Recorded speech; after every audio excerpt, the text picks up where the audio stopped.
حضرت عائشہ صدیقہ رضی اللہ تعالیٰ عنہ بیان فرماتی ہیں کہ میں نے حضرت صلی اللہ علیہ وآلہ وسلم سے پوچھا، اے رسول اللہ، اگر مجھے معلوم ہو جائے کہ یہ لیلۃ القدر ہے تو میں اس میں کیا دعا مانگوں؟ اس پر حضور صلی اللہ علیہ وآلہ وسلم نے فرمایا، تو یوں دعا کرنا، اے میرے خدا، تو بخشنے والا ہے، بخشش کو پسند کرتا ہے، مجھے بخش دے اور میرے گناہ معاف کر دے۔ یہ بہت ہی اہم اور بنیادی دعا ہے،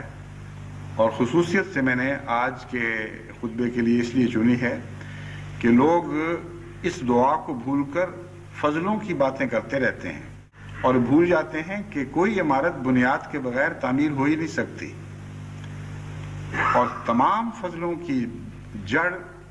بخشش میں ہے، اور تمام ترقی کی بلند منازل